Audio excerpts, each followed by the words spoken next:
Sing on this That's one cool, and I'm then try just that. saying. Or a much worse one. That's what I mean. Just in case things are actually. It'll be better. You'll see. 1, 2, 3, 4.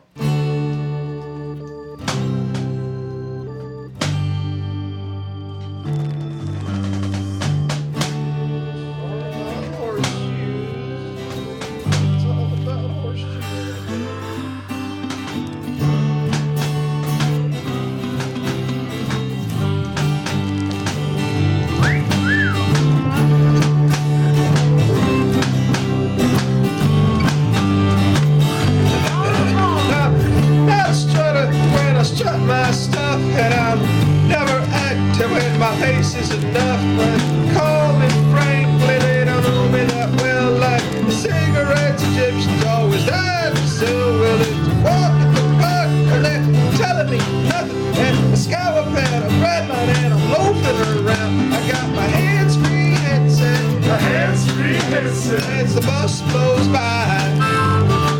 I got a hands-free headset, I still hear the light. Going down my arm, I always knew that my shoulders was packing the charm. I guess I could panic and wonder for what to say, but I didn't want to pretend that I was born too late. And if you see me wearing sneakers, please don't ask me to think, as I'm into staring at things, a dish in the sink. I got a hands-free headset, as the bus blows by. I got a hands-free headset, I can still hear the light. Conversation is at its peak, from its coast to reception street. A flame flamboyant, accepting speech. A nest full of cougars, ain't it a beach bed? The sum of the diamond is the sum of all fears. My style revolves around them all out of beers, 'cause I'm hands-free headset. And I still hear the light. Got a hands-free headset, as the bus blows by.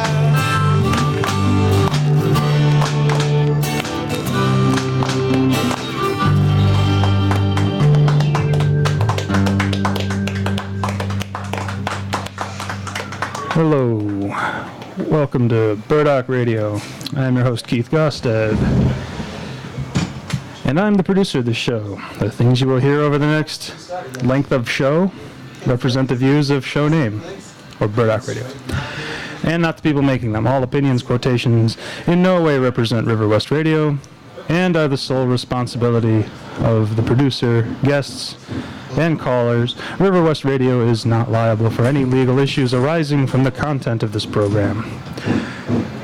My guest today is David P. Press.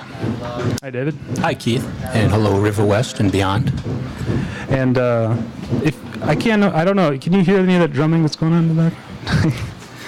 I'm wondering if it's coming through on the radio or not, but it's a little distracting. But we'll see if we can get through this river into the heart of darkness with a little bit of, well, I don't know. What would you call it? It's definitely fiction that you're writing right now. I call it fiction. Yes. I think many people aren't quite sure what to make of it, and even editors are not quite sure what to make of it, and I don't blame them. It's different enough that people don't know quite whether they should call it a prose poem or something else that's genre bending. Right. Well, I want to get a little bit of background on you for anyone who doesn't know you before we get into reading some of these pieces. You have a PhD in literature from the University of Oklahoma, right? Yeah, I do, Keith. Okay. And you are a bookseller, and for a while you taught at UWM, and you've actually published a number of young adult nonfiction bios and books, kinds of things that actually I would probably have gravitated towards in middle school. I did. And those are probably some of the best learning tools I ever encountered anyway, those types of books. I had a career in what's called supplemental educational publishing, which is all those things that go into the library, and had an opportunity to actually write some of the books. So it It was fun. And you working like that, and I'm just saying this because you're working for a paycheck for those things. You obviously have a goal in mind, but you're getting paid to publish these things or to write them. Does that help you and your creative juices for the things that you're writing that you're not getting paid?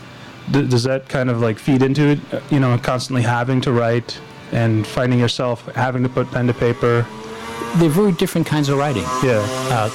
And actually, it's really good to get paid for doing that kind of writing. Yeah. Because I think, gee, of all the people who are writers, I actually made money. Right. I have a friend that does travel writing for that reason. He writes poems, but his job where he makes money is doing travel writing. So. But they are very different. When I'm writing on spec, I can approach it as a job, and I could write for a number of hours each day and make sure that I do that. When I write the things that I've been performing in venues around town, my muse is bipolar. And so I never know when she's going to inspire me, and most of the time she just kind of sulks in the shadows. So when I get the inspiration, then I write for however long it lasts. Okay. And, as I said, like I was just curious if any of the things that you've had to write, for pay affected you at all when you're trying to write. Do you find yourself writing kind of rebelliously, like things that test narrative? You know what I mean? You know what I'm saying? Like, yeah, but the thing that they both have in common is that even when I'm writing for a job, I find that I soon become so interested in what I'm writing, and I approach it from a point of view of the reader, who would similarly find it incredibly interesting. Anyway, once I get that feeling, it's exhilarating, and I get the same feeling when I'm inspired to write my more creative stuff. I was going to ask you if you wanted to read the piece that was in Burdock 11. That's got like a historical context to it, obviously, but it's, the jazz scene from New Orleans, West End blues, so it's like, it spreads around a little bit. But I found that, I liked that piece when you used to read it a lot. I think I heard you read that at Linneman's on a Monday, and that was like, I just felt like this needs to go in Burdock 11. And then when I saw it, I was really pleased that the pieces that composed the thing, or comprised the thing, were so short that I could fit them on stickers. My little geek moment for my magazine, No, I like that sticker thing, but I was going to ask you about it, and we'll have to talk about that later. All right. Well, this is West End Blues. Yeah. Cadenza. Hey, I'm warning you. Whatever you do, don't try to count the notes. You'll go mad. I know. I learned the hard way. And now I tell these lunatic stories. Besides, the trick is not in how many. The magic comes from some mystical sequence of where each falls, how long it lasts, what came before, what comes after. It is 12 seconds of effing the ineffable. Lil, Bronzeville, Miss Josephine's all-night diner. Lil and Louis sit in a booth, eating eggs. Louis sips from his coffee cup and stares over the rim at the seductive spit curl escaping from Lil's cloche hat. The rim of Lil's coffee cup is decorated with pink lipstick. I love your clever man, Lil tells Louis. In French, she says, I'm yours, open me. Your music will change the world. Je suis à toi, ouvrez-moi. Votre musique va changer le monde. Ashes from Louis's cigarette fall in Lil's coffee. You're trying to get me pregnant, aren't you? Excuse me, says God. Coming through. God uses his right elbow to wedge between Zutty Singleton and Earl Hines into the small, almost soundproof room. Don't mind me, says God. I won't get in the way. Heavy blankets drape the window, towels at the base of the door. God wants in the lead pipe of Louis's trumpet. Something stops God. 6 men stand close to the bell of a reverse gramophone. God gets in the way. The biopic. Now, in the biopic, Will Smith plays Louis Armstrong. In the biopic, Halle Berry plays Lil Hardin. In the biopic, there's a makeup crew of 19. In the biopic, everybody calls Louis Louie and Satchmo and Pops. In the biopic, we get to see Halle Berry's tits and Will Smith's ass. In the biopic, Will Smith fakes it. Wynton Marsalis plays. In the biopic, I make a brief cameo appearance as Big Spiderbecker, but you have to watch very closely. In the biopic, Armstrong's best years are the 50s and 60s. In the biopic, the epitome of his art is his cover of Hello, Dolly. The film is rated PG-13. King Joe Oliver's mangled body in an alley on the Stroll. Friday, June 29th, 1928. The secret moment of 3:33 a.m. An alley behind the Sunset Cafe in Chicago's The Stroll. The body of a Negro man lies in a silent pool of spreading blood. His skull is clearly crushed. It's beautiful the way his blood reflects the light of a flickering street lamp. His left leg is twisted and tucked behind his back. A cornet with pink lipstick on the mouthpiece lies on the ground, 60 feet, 6 inches away. Illinois Central Union Station. It's all jizz and jazz and jazz and blues. It's contagion. The Illinois Central is filled with germs. Germs of colored folk, germs of New Orleans, of Storyville, Bunk Johnson, Buddy Bolden, Kid Ory, Sidney Bechet, Joe Oliver. Germs of hunger, germs of scat, of dirty cornets and spit valves. Whiskey germs, devil germs, germs of jazz. And southbound, germs of Chicago streets, of after-hour joints on the Stroll, of Jimmy Dorsey, Gene Krupa, and Bix Beiderbecke, because it don't matter the color of your skin. If you got the chops, then you can sit in. Of day-old copies of the Chicago Defender collected by Chris Pullman porters and sold in New Orleans for a buffalo nickel to musicians who want to be infected. The train starts pulling out of the station. All aboard? The Stroll. It's after 3 a.m. Capone's men load gin through the back door of the Vendrome. Is that a body or a drunk under the street lamp? Gene Krupa takes a benzogene break. Paul Whiteman asks him, "How'd you get mixed up with these people? Why'd you get mixed up with them?" Inside, it's all black and tan. Goodman and Jimmy Dorsey sit in with Lewis and Earl Hines and Calloway, and they brew until dawn. The third chorus. La-da-dee, la-da-da-da. It's a lazy and seductive scat, and Earl Hines transforms piano into more than a percussion instrument. There's a sequence of notes that opens things. Then, with 51 seconds to go, Lewis conjures Lil's embrace and blows a single high B for 4 bars. 12 seconds of holding her tight inside this one sustained note with just enough tremolo to capture the quiver of Lil's racing heart. Coda. With a plink and a moan and a groan and a clop, it ends. The last of 200 seconds that leave us to wonder how this ever happens and why it always stops. All right. So, I guess I have questions for you, but you have a question for me. So, I guess since you're the guest, I'll let you go first. Yeah.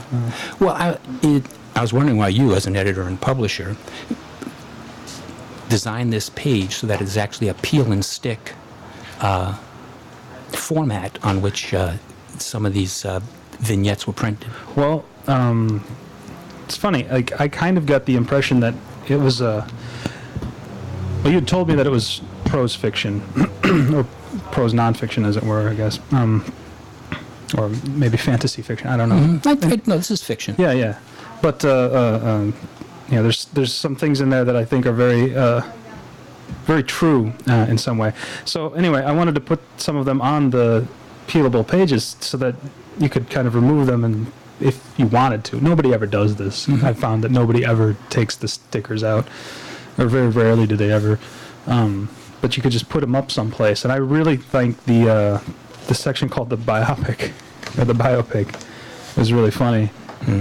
Because that's the probably the truest thing in some ways, the idea of what Hollywood does to a person's life when they make a biopic. Mm-hmm. And if you were to make one of Louis Armstrong, and you did have these people starring in it, and exactly what would be the high point of his life, and it's just really funny, the idea of Hello, Dolly is like the pinnacle of his career as seen through PG-13 Hollywood.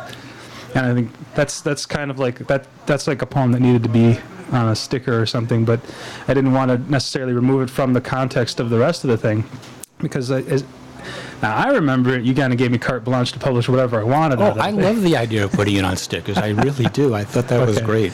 And but I wanted to keep the whole thing in order, in sequence. I didn't want to rearrange it too much, so I kind of spaced it out, gave it a bigger title, and it's kind of the center weight of the issue 11. And I thought that, once people got through that, that they'd probably, if they wanted to, they could take that. Sure. King Joe Oliver's Mangled Body in an Alley on the Stroll is another one that peels out, and the June 28th, 1928 is another one that peels out. And I thought those three were really great pieces. I wanted to get Illinois Central Union Station on there, but it was too big. I found otherwise I would be messing with fonts, and I didn't want to do all that that extra work to get it in there.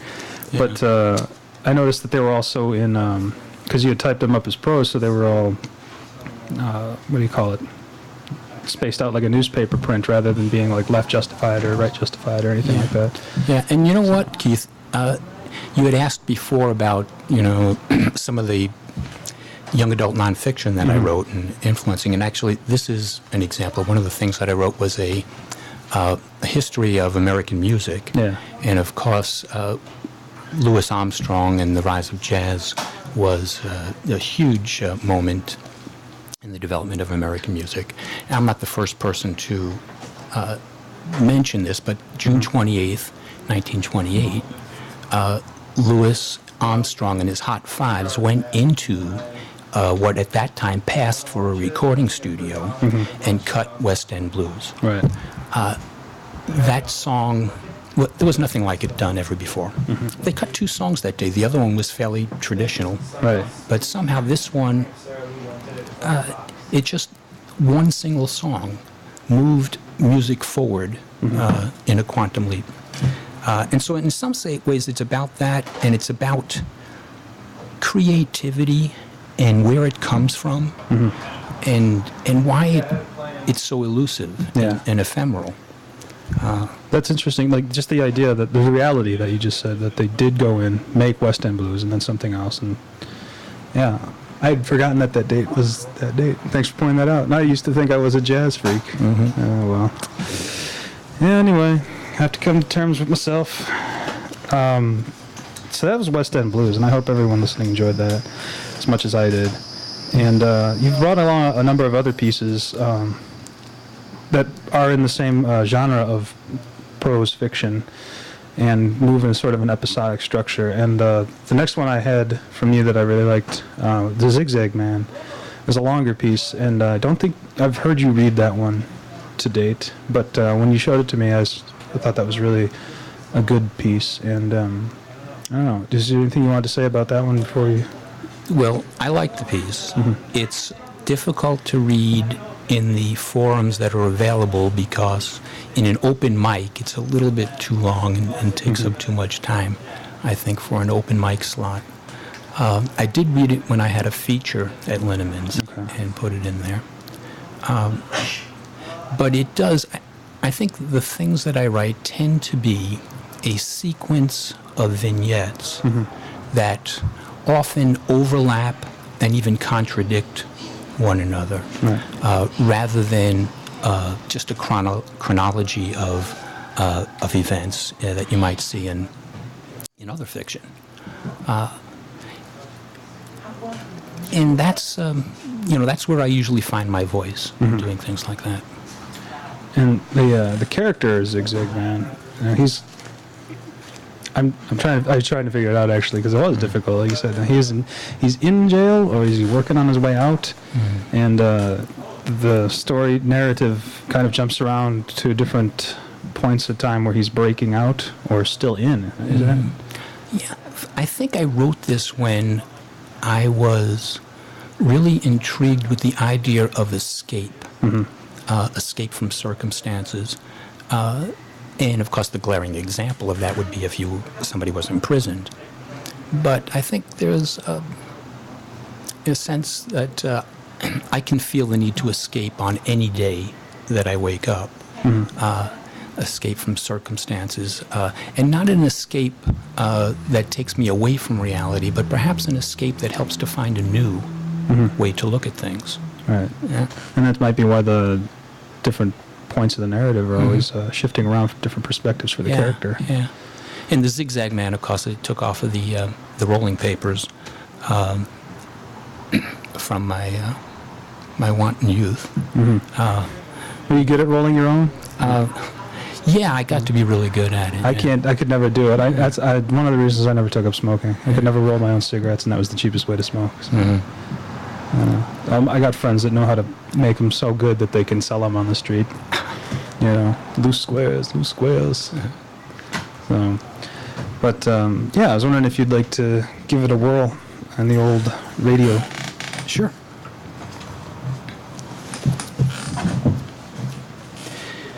The full title is Gin, says the Zigzag Man. Now, the Zigzag Man sits on a thin lump bunk in his cell, trying to remember what it is he was trying to remember.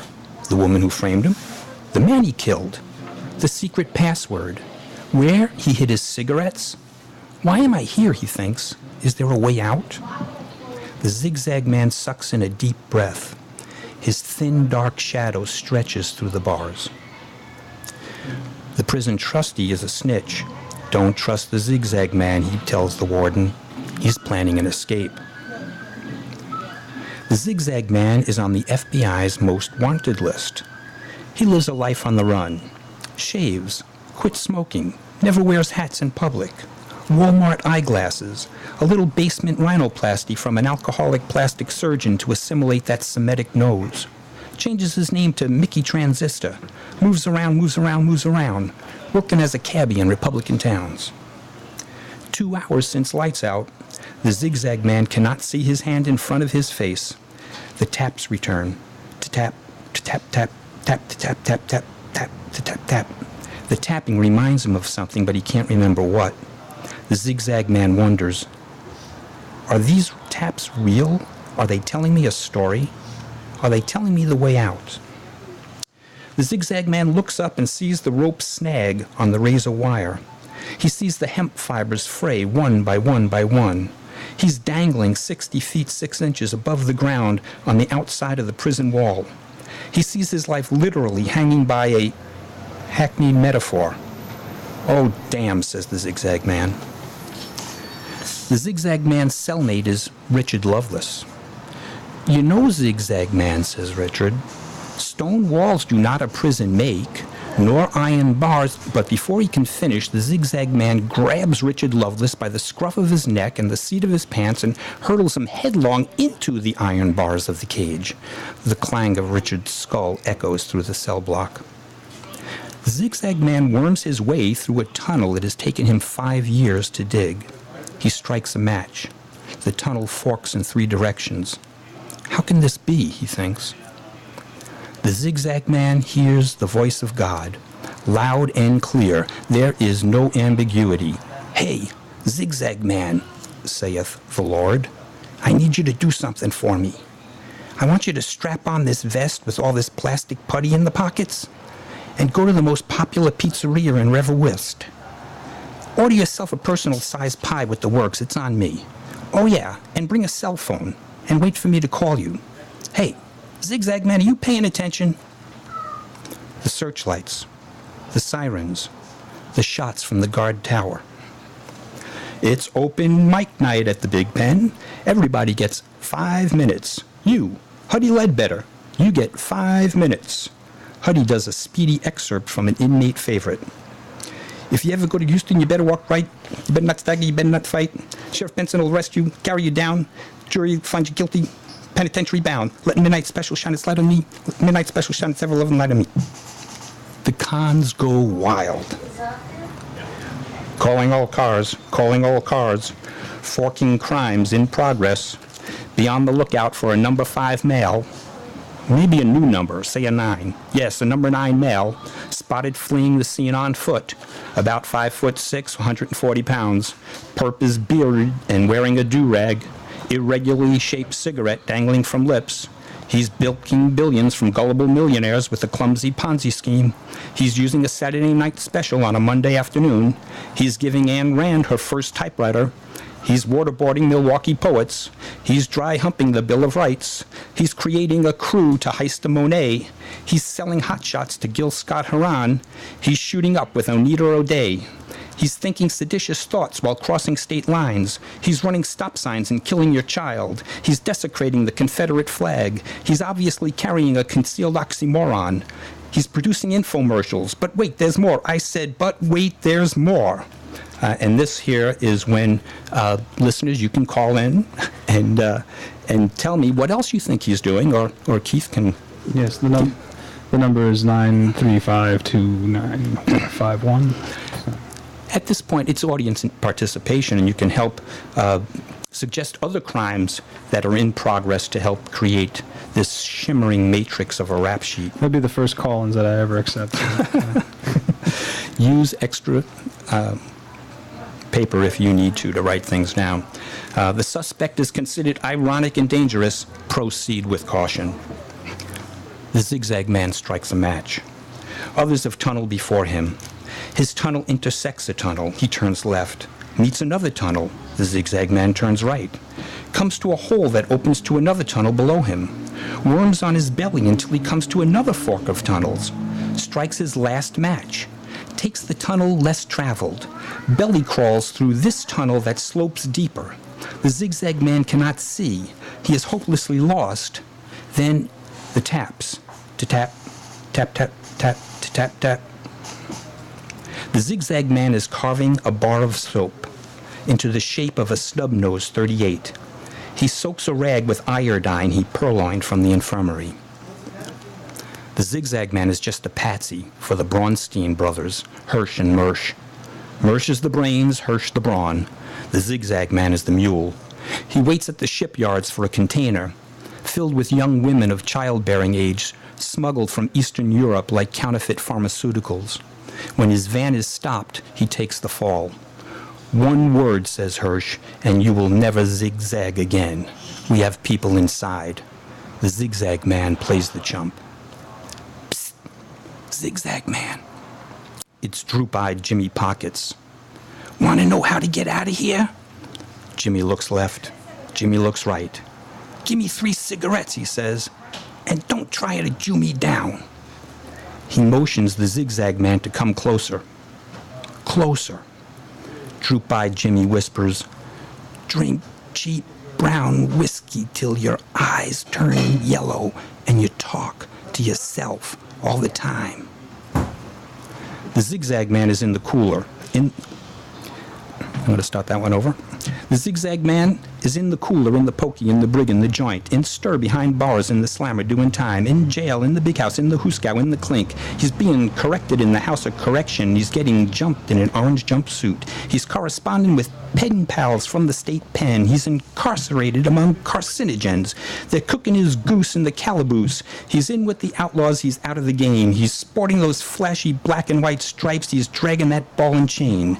He's in the hole, searching his soul. He's serving death without parole. It is hours after lockdown. The zigzag man unravels the hemp yarns of a cable-stitched sweater, braids the yarn tight into thick rope, and stashes his handiwork through a small slit he has cut in his thin lump mattress. The zigzag man disturbs the peace. He spreads panic. He causes general mayhem. He chains himself to the library lion. He straddles the lion and chains his feet together under the brisket. He screams, "There's nothing real about realism! There's nothing real about realism!" Mothers cover their children's ears. From rooftops across the street, SWAT team snipers train the crosshairs of their Thorazine dart guns on the zigzag man's neck. The zigzag man is in the bullpen, waiting to be called. The zigzag man stares at the pattern of bologna sandwiches stuck to the walls where they were flung. Thwack! Another one. Dozens more men mull in the bullpen. There is one toilet, but no one uses it. It is clogged with cheap bologna and pasty white bread. This is like purgatory, the zigzag man thinks. How long have I been here? One sandwich loses its purchase and slides down the wall. The zigzag man sucks in a deep breath. He waits. The zigzag man presses his lips against the bars of the jailhouse window. He puckers and whistles the secret whistle. And again, he hears the soft clops of the zigzag horse. "Come on, girl," says the zigzag man. He stretches his arm through the bars. With 2 fingers, he grasps a fray of the lariat. One end is tied to the horn of the zigzag horse's saddle. He ties the other end to the bars of the window. "Pull, girl," coaxes the zigzag man. "Pull." The zigzag horse strains. There is a tattoo on the zigzag man's thigh, a complex design that could be interlocking swastikas, or the scars of an alien abduction, or the glyphs of a madman, or a map. The tunnel gets narrower and narrower. The zigzag man hits a dead end. He tries to turn around, but he's stuck. He tries to wriggle backwards. He tries for hours, maybe days. He is wedged. "So this is how it ends," says the zigzag man.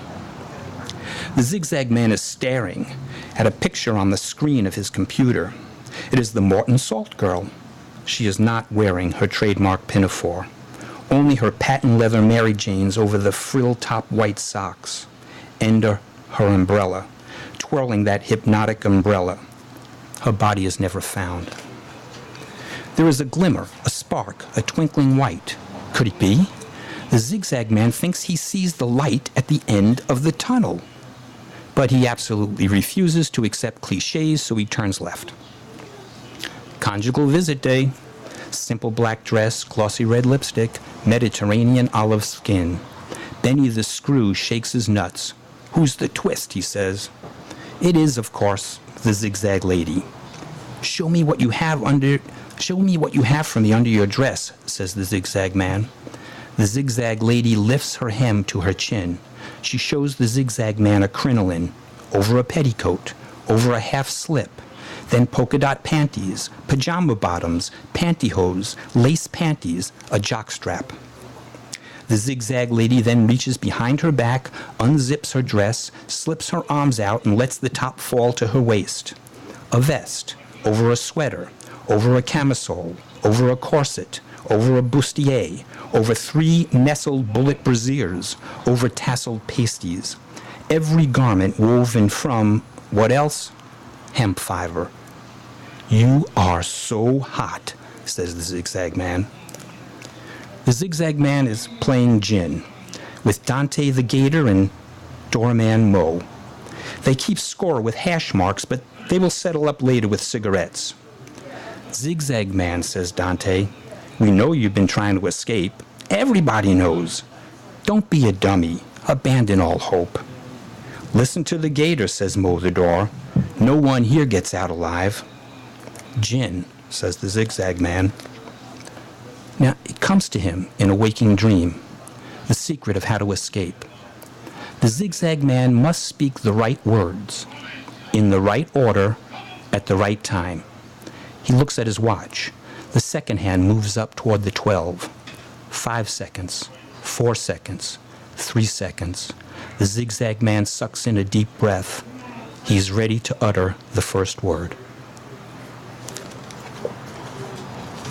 All right. I stand corrected.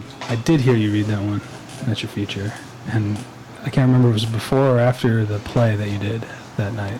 Yeah, before. It was before that, right. Thank you for reading that.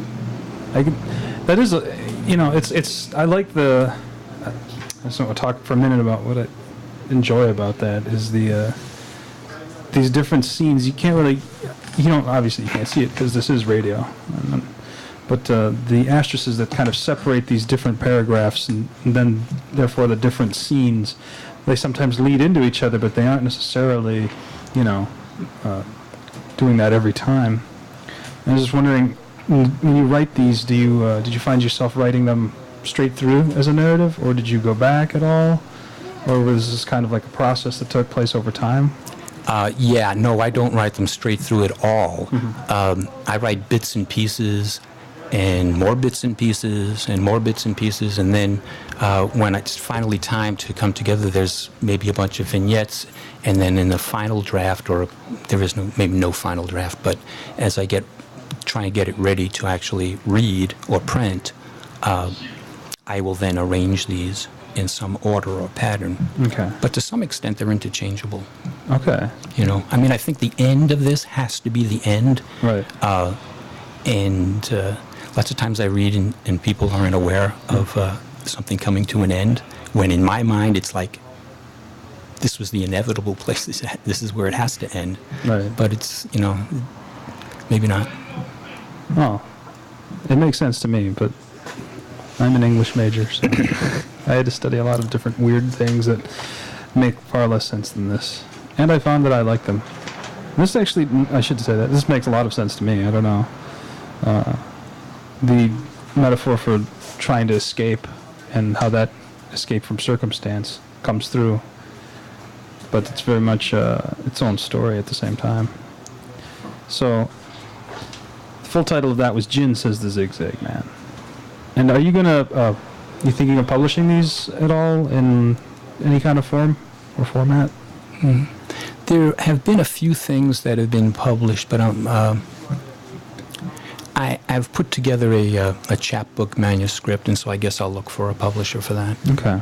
Yeah, that'd be interesting to see if that came out, because, I mean, I'm reading more of these now, and I don't know how often you share these with people that aren't just doing, you know, reading manuscripts or anything, but sitting down and reading them, I really like them. They move very well. So you also have, we want to talk a little bit about those plays that you wrote, because when you did read the Jin Says the Zigzag Man, it was the same night as a read-through performance of Channel Zero, which is a play that you wrote. And you've produced it twice now, I think, in Linneman's and down at Carte Blanche. And it's a two-person cast, correct? A two-person cast, right? Yeah, and although the two people play multiple roles. right, okay. And then I don't know. I'm trying to remember. Like, I remember the narrative of it being sort of built around television a little bit, but I don't know if you want to talk a little bit more about Channel Zero. For anybody who hasn't seen it, I'm hoping that you get a chance to produce it again somewhere around town. Have you had any luck finding places? Because I really don't know a thing about the theater scene in this town at all. It's probably to, you know. Yeah, I know very little too, Keith. My son has been involved in theater for probably 15 years now, and has been in quite a few performances. And see, as a proud parent, as I've been going to see all of his performances, I got familiar with the theater companies. But Channel Zero, I think a lot like some of the other things that I write, doesn't really fit any conventional sense of what theater. It's probably more influenced by theater of the absurd, Sure. Than anything else. And a couple of characters. It will start out as a satire of the banality of television and how little choice there really is, despite having 400 cable stations. Right.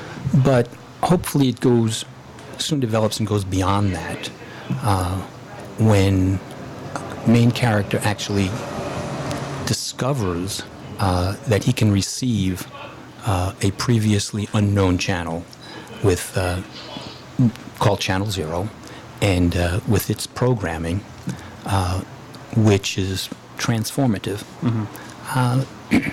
And the two characters actually jump back and forth between being Benny and Rose, and all the characters that are on the TV shows of Channel Zero, so that they will sit on the couch and jump up into the TV screen set within the set, jump back on the couch. And so there's a lot of jumping like that I think also creates an element of entertainment and humor. One of the things I maybe I was incorrect in this, but I kind of got the impression that it was also moving through time they have names, the characters do, but I also got the impression that it was kind of moving through time for a man and a woman a lot, in that roles that you take on, the husband and wife, boyfriend, girlfriend in courtship, mother and son, and they're kind of moving back and forth in that. As I remember that anyway. Yeah, well, I like that idea. I think I mean, it kind of it felt like it was open to some interpretation, although it was definitely. hopefully everything's open to interpretation. Right. And I'm not being. If it wasn't open to interpretation, or if I knew exactly what it was that I was writing, I'd write essays. Yeah, I think there's a process of discovery, and even when it's done, hopefully I've written more than I think I've written. That, and so it makes a lot of audience experience valid. Right. And, well, that was the thing that I got from it. I kind of, I know that there are names for the characters and everything, but I felt like this was an interesting set of circumstances. It was almost like they were going through alternate universes at different times too, So you could play that angle up actually, and see if they'll get you on Nova Science Now on PBS or something. I haven't seen or heard about the other play that you've written, but I know you've got two. The other one is called The Last Remake of King Kong. And the absurdist premise is that King Kong, 18 months after he has fallen from the Empire State Building and survived, he didn't die, is now living with Ann Darrow, the blonde that he's been chasing through the movie. They're living together in an apartment in Brooklyn. And from that point on, I think it develops dialogue and situations about, is this really King Kong, or is it a man in a monkey suit, or is it some actor playing a man in a monkey suit who is playing King Kong? Right. Okay. I'd like to see that. And then it was kind of filling the gaps, I think, for what takes place before Son of Kong, if you ever saw that movie. I did see Son of Kong, Yeah. I was a huge fan of all those giant monster movies when I was younger, and I remember being kind of disappointed with the end of Son of Kong because it was so absurd in and of itself. The island sinks. And Carl Denham, the adventurous entrepreneur that hunted Kong down in the first movie, has also hunted Son of Kong, and he's held up by Son of Kong as the island is sinking, and he survives. He's the only one. And I was just remembering, it left the door open for a third movie, but it didn't at the same time. It's like, well, at least Carl Denham's alive. At least, But see, now there's a story, grandson of Kong. I like that. Right. I kind of interpret it as a metaphor for the working class holding up the entrepreneurial spirit of America, even though it destroys itself. Anyway, probably reading way too deep into Son of Kong just there. This is my problem. 1930s, it could be. Yeah, definitely. Well, let's see. We've got time, I think, left for you to read some postcards. I know you brought some of these along, and breaking a lot of precedents today, even though I'm not, we didn't get a call. We would have accepted it, but now it's too late for the Zigzag Man's Crimes. I was going to grab the webcam, because this is also put on YouTube, I believe, and I think it's even broadcast on a website. And you can just get a lovely shot today of, I think it's the roof of Jackpot Gallery across the street. But I see the camera right now. So David's got a number of postcards that, now explain it. The front is by an artist, and they've also designed the stamps that go on. I've done a number of things, Keith, that are collaborations between where I write the text and a visual artist, graphic artist does art, and I hope to do more. Right. Now, on these postcards, they're called Postcards from the Hecatomb. They were recently, an e-version of them was recently published on fictionfix.net. Okay. And we have a limited edition, self-published limited edition of the postcards. The visual artist, a very talented woman named Petra Press, whose work appears throughout Milwaukee and is well known for her work. She designed the front of the cards. Okay. Each one, there's a lot of manipulated digital imagery And then also on the back, she went so far as to design stamps for each one, as well as the postmarks Okay. for them. And as you get done, I'll hold it up to the camera so people can see what you've. What kind of time are we talking about? Oh, we've got about. It's 5:47. We're going to go till 5:55. So. I'll just read some of these. Okay. And it's really hard to explain the context other than when I read them, I will often be disingenuous, or part of the context I'll create by saying, last spring I started to receive some postcards. Right. And at first I thought it was just a mistake of the post office. I didn't know what to make of them, and I dismissed them. But then I started getting, every 2 or 3 weeks, another one would come. I just really feel I have to share these with you. And then I would read them. Oh, I'm sorry. I ruined it all. So the context basically is that the writer of the postcards, who has no name, describes a situation of being pulled into a plot, a conspiracy, the details of which are vague, but the feeling of being pulled in is overwhelming. The second postcard reads this way.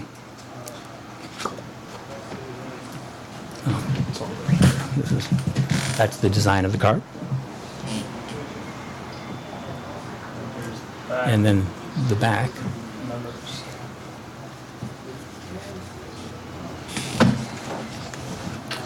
Can't remember how much I've already told you. Can't remember much at all. Must assume you are underinformed. The situation is urgent. The national language is in jeopardy. Common nouns are accused of murder. Modifiers under house arrest. Verbs have been shanghaied. Conjunctions sterilized. Expletives deleted. Prepositions have plea bargained. Turned state's evidence. All punctuation is bugged. Semicolons the latest in web-based monitoring devices. Resort to older technologies.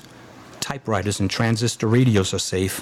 Study the great vowel shift for clues. More to come. And sure enough, there is more to come.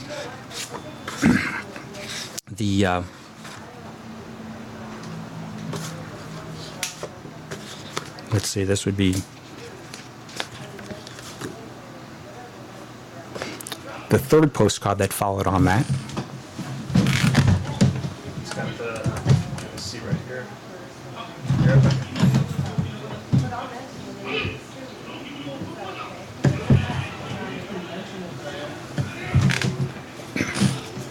Some of these postcards, by the way, appear as handwritten, and others appear to be typed. This one is typed. Clues exist, patterns are perceived, meanings emerge. The national ink shortage is a conspiracy. Swear off big pens. For 3 consecutive nights I heard tapping at my window.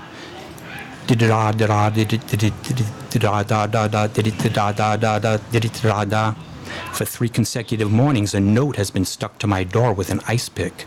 Each time the same message. There will be consequences. Consequences. I'm ready for consequences, but there are my communal obligations too.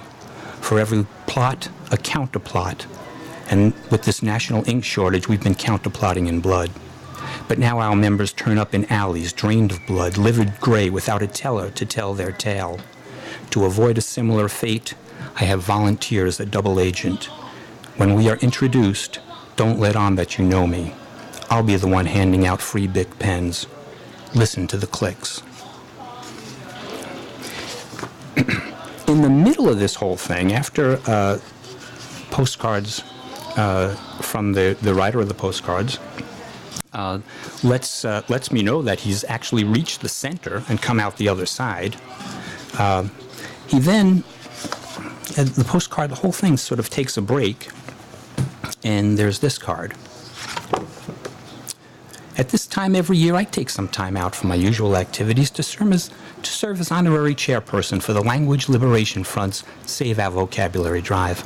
Now, this year, we're making a special effort to reach out to each and every one of you listeners and remind you of the millions less fortunate than ourselves whose daily efforts at self-expression are systematically sabotaged by the word brokers.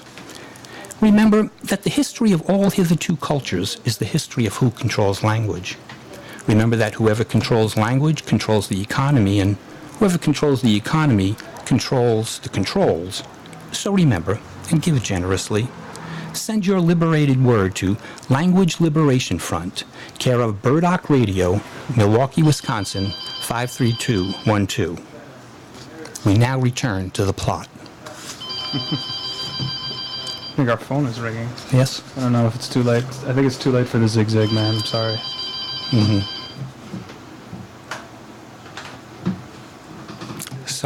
Sorry, listener. After a few more postcards, we get another one that's handwritten that says, I've had a nervous breakdown. I'm blind. I grew tired of the plot. I tried to block it from my mind. I took a job as a prison guard at Webster's Penitentiary. I tossed mattresses for contraband comma splices and pillows for homemade grammatical errors. I volunteered for midnight busts. I worked on Christmas Eve. I stood in the guard tower with my MP5A3 ready to shoot down those who tried to escape from their assigned meetings, those who tried to leave. They tried. I shot. I was promoted. I got a raise. I woke up one morning and remembered the plot in a haze. When I realized what I had done, I poked my eyes out. Please excuse the penmanship. Please excuse the penmanship. All right. We're going to call it a day there, but really great stuff.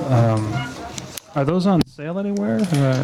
Actually, since these are self-published in a very limited edition, Okay. if we did, they are actually in collections, special book collections. See. And I happens, noticed you look like you put a lot of, there's some effort that went into the packaging of that, so I really, Yeah. it's very nice. But we might produce an edition that's, printed with a different printing form that we can make more copies of. All right. Well, on behalf of David Press, I'd like to thank you first, and then I'd like to thank the listeners for listening, and apologize to the caller for not being able to take your call. If I know you, I'm expecting your angry text message. And till next week, Burdock Radio signing off.